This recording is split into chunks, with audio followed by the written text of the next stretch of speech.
नमस्कार विद्यार्थी मित्रांनो, आपण आज 8वी कविता अभ्यासत आहोत. कवितेचे नाव आहे शब्दांचे घर. मग हे जे शब्द आहे, शब्दांपासून आपण वाक्य बोलतो आणि मग त्यावर काय होते, विचारांची देवाणघेवाण होते.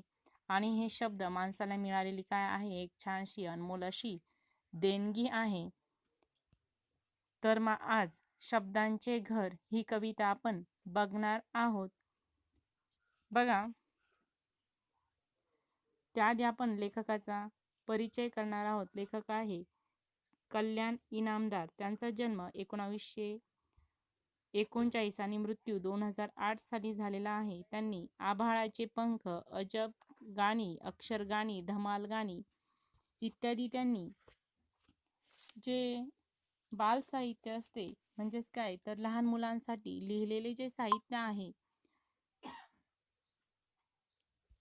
त्यांनी हे साहित्य लिहिलेलं आहे आणि त्यांनी ते प्रसिद्धही केलेलं आहे. पुढे बघा, भाषेद्वारे आपण आपले विचार सुखदुःखात व्यक्त करतो. प्रस्तुत कवितेतून कवीने आपल्या भोवती शब्दांचे वावरणे कसे सुंदर आहे हे सांगितलेले आहे. मग जे आपले विचार असतात ते आपले विचार शब्दातून, म्हणजेच काय तर भाषेतून व्यक्त करत असतो. ते विचार सुखाचे असो किंवा दुःखाचे असो, ते आपण शब्दातून प्रकट करत असतो, बोलत असतो आणि तेच कवीने या प्रस्तुत कवितेमध्ये सांगितलेले आहे. बघा, आता त्याआधी आपण कवितेचे वाचन करणार आहोत. सुंदर सुंदर शब्दांचे सुंदर सुंदर घर, त्यातून काही हळवे हळवे राहत होते स्वर. घरात होता काना मात्रा वेलांटीचा मेळ, एकोप्याने खेळायचे अक्षर खेळ. विरामचिन्हाची होती सोबत वरचेवर, सुंदर सुंदर शब्दांचे सुंदर सुंदर घर. एखाद्याची धुसफूस सुद्धा हवी हवीशी छान, प्रत्येकाला अर्थ वेगळा सुखदुःखाचे भान. मधले अंतर कुरवाळायचे रेघांचे छप्पर, सुंदर सुंदर शब्दांचे सुंदर सुंदर घर. कानोकानी कुजबुजताना अंकुर मन कवळा, वाट मोकळी होऊन लागे कवितेचाही लळा. अवतीभोवती झिरपत राही गाणे काळीजभर, सुंदर सुंदर शब्दांचे सुंदर सुंदर घर. बघा, याप्रमाणे आपण कवितेचे वाचन केलेले आहे. तुम्ही पण कवितेचे वाचन करायचे आहे. बघा, या ठिकाणी पहिलं जे कडवं आहे, लेखक काय सांगत आहे, सुंदर सुंदर शब्दांचे सुंदर सुंदर घर, त्यातून काही हळवे हळवे राहत होते स्वर. मग लेखक काय सांगतात आहे, सुंदर सुंदर शब्दांचे काय आहे तर सुंदर असे हे घर आहे. बघा, शब्दांपासून हे जे तुमचे मुळाक्षर किंवा बाराखडीतले जे शब्द आहे त्यापासून काय तयार झालेलं आहे तर छानसं असं घर तयार झालेलं आहे शब्दांचं. आणि त्या शब्दांमध्ये काय राहत होते तर हळवे हळवे स्वर राहत होते.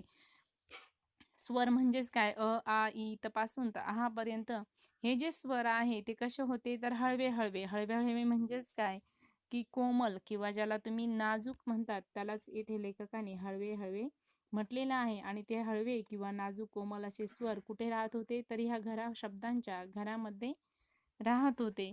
बघा पुढचा कडवा.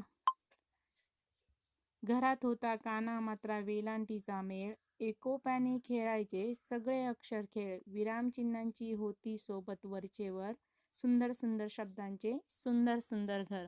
मग घरात काय होता, घर जसं तुमचं घर वीट सिमेंट वाळूपासून बनतं, तसंच हे शब्दांचं घर कशापासून बनलेलं आहे तर काना मात्रा वेलांटीचा मेळ त्यामध्ये होता. मग काना म्हणजेच काय की एखादं अक्षर असतं अ, आणि त्याला जर काना दिला तर काय होतं, अ ला जर काना दिला तर काय तयार होतं, आ होतं. मग ह्या कानापासून काय झालेलं आहे, घर तयार होतं.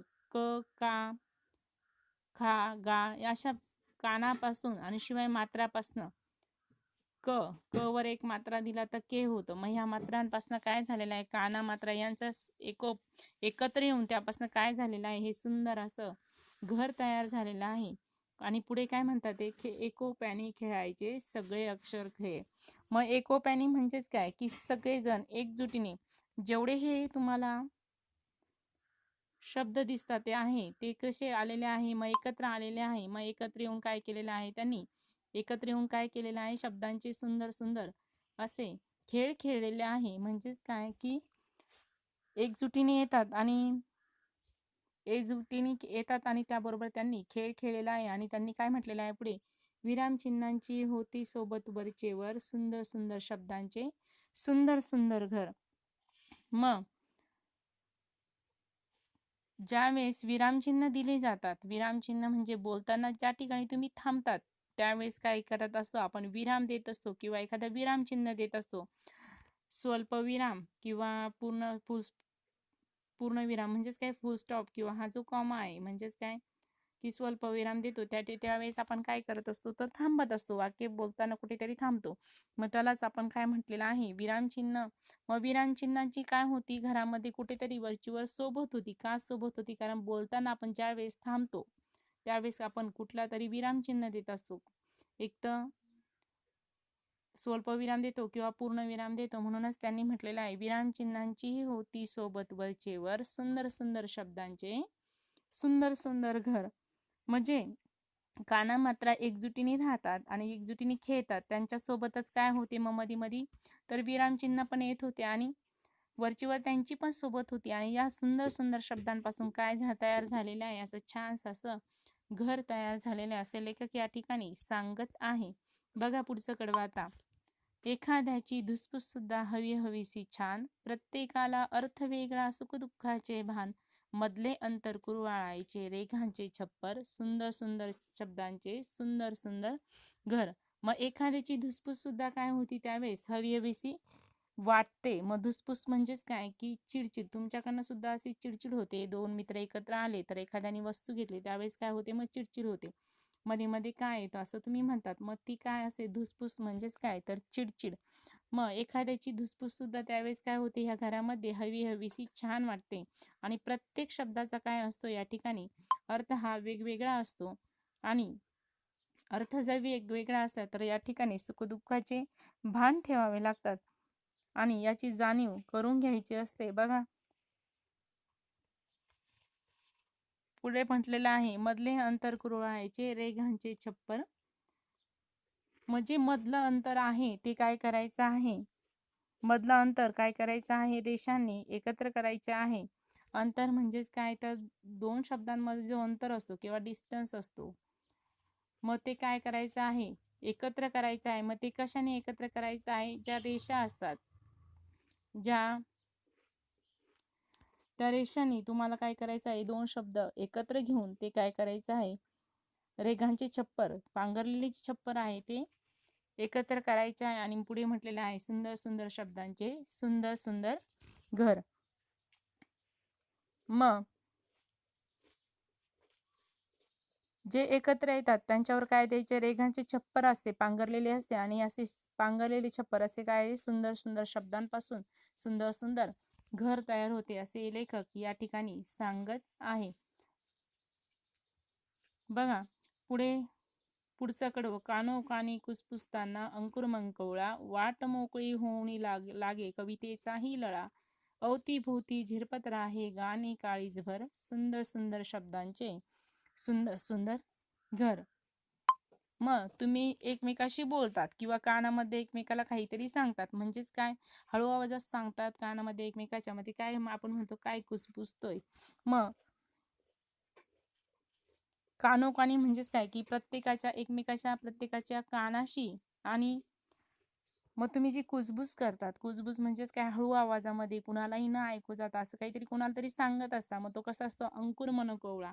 मग अंकुर म्हणजेच काय, ज्यावेळेस तुम्ही एखादं धान्य पेरता शेतामध्ये आणि छोटासा वरती तुम्हाला काहीतरी दिसतो, मग जमिनीतून ज्यावेळेस ते उगलेले दळ किंवा जे पान असते वरती येतं छोटंसं, त्यालाच या ठिकाणी अंकुर आपण म्हणतो. मग तो काय असतो, तो कसा असतो, मनकवळा असतो.